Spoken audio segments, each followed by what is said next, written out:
burada bir x dəyişənim var və mən bunu konsola vermək üçün yazmalıyam console.logx. Amma bu çox uzundur. Mən bunu belə yazmaq istəmirəm. Mən istəyirəm ki, CL yazım. CL yazanda burada class yox, console log yazılsın və mən enteri basım, ora console log çıxsın.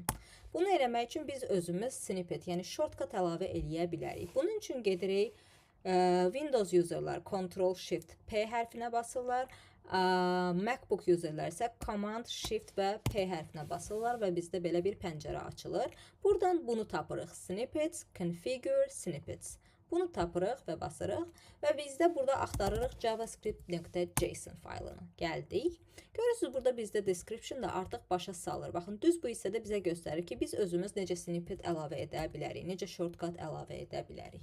Gəlin bunu izləyək. Burada görürsünüz, birinci biz quotesun içində yazmalıyıq adını. Adı hər şey ola bilər. Mən adını qoyuram console log shortcut.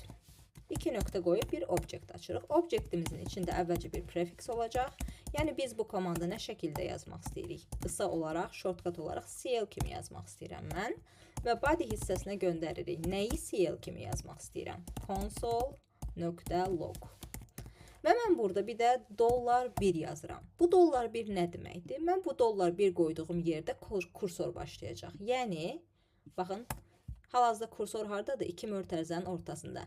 Yəni mən bura $1 yazmaqla deyirəm ki, CL-a basıb enteri basdıq, CL yazıb enter basdıqdan sonra console log gəlsin və kursor düz bu 2 mötərizə arasında başlasın. Yəni məsələn mən bura programa x yaza bilim.